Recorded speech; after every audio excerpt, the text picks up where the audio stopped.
আসসালামু আলাইকুম সুপ্রিয় দর্শক, অসংখ্য প্রীতি ও শুভেচ্ছা নিন। আমি শহীদুল ইসলাম। আজকে যে বিষয়টি নিয়ে আপনাদের সামনে কথা বলতে এসেছি,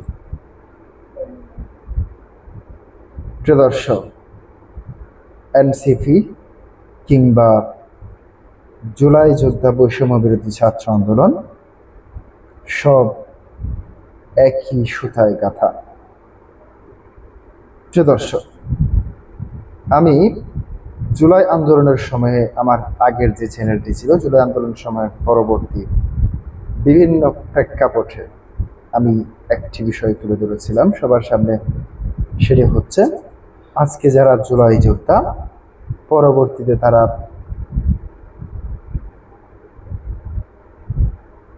প্রত্যেকটি জায়গায় লঞ্চনা, বঞ্চনা কিংবা নিপীড়ন কিংবা তাদেরকে বিভিন্ন ধরনের হামলার শিকার হতে পারে।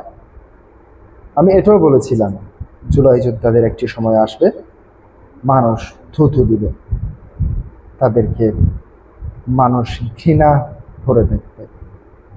মনে হয় সেই দিনটি এসে গিয়েছে।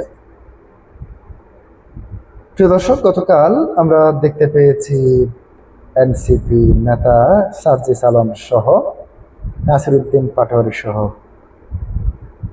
সিলেটের হবিগঞ্জে একটি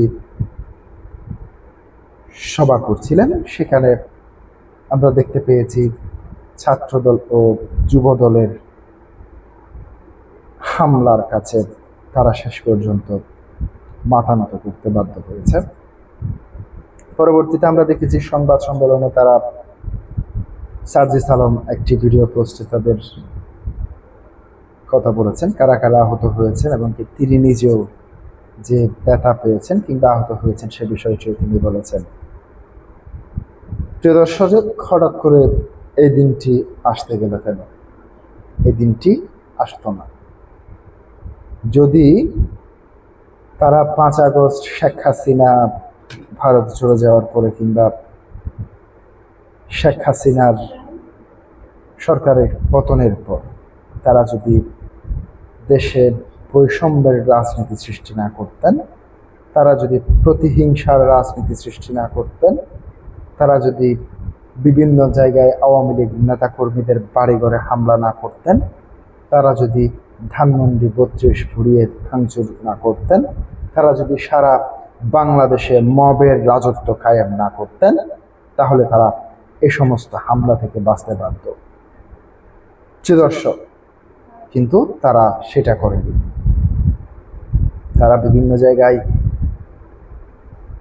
মবের রাজনীতি যেমন করে চলেছে, মব সন্ত্রাস যেমন কায়েম করে চলেছে, ঠিক তেমনি নাসিরউদ্দিন পাটোয়ারী সহ তাদের দলের বেশ কয়েকজন নেতাকর্মীদের বক্তব্য, যে বক্তব্যগুলি মূলত তাদের এই হামলার শিকারে পরিণত করছে। প্রিয় দর্শক, আপনারা জানেন হয়তো বিগত যেই জাতীয় সংসদ নির্বাচনটি অনুষ্ঠিত হয়েছিল, নাসিরউদ্দিন পাটোয়ারী ঢাকা 8 আসনের প্রার্থী ছিলেন, তার সাথে বিএনপির প্রার্থী ছিলেন মির্জা আব্বাস। মির্জা আব্বাসকে প্রত্যেক দিন যেভাবে মানসিক টর্চার করেছিলেন এই নাসিরউদ্দিন পাটোয়ারী আপনাদের মনে আছে। বেচারা শেষ পর্যন্ত স্ট্রোক করেছেন কিংবা এখন মোটামুটি অসুস্থ হওয়ার পর একেবারে সুস্থ আছেন। প্রিয় দর্শক, এই তো শুরু হলো, সামনে আরো অনেক দিন আছে। এখনো তো আওয়ামী লীগের কর্মকাণ্ড এখনো পর্যন্ত সচল হয়নি। আওয়ামী লীগ এখনো সারা বাংলাদেশে সক্রিয় হয়নি। শেখ হাসিনা যদি বাংলাদেশে ফিরে আসে ডিসেম্বরের মধ্যে, তাহলে দেখা যাবে এ সমস্ত এনসিপি কিংবা তথাকথিত জুলাই যোদ্ধাদের পরিণতি কতটুকু ভয়াবহ হয়। প্রিয় দর্শক, আজকে এ পর্যন্তই। আসসালামু আলাইকুম।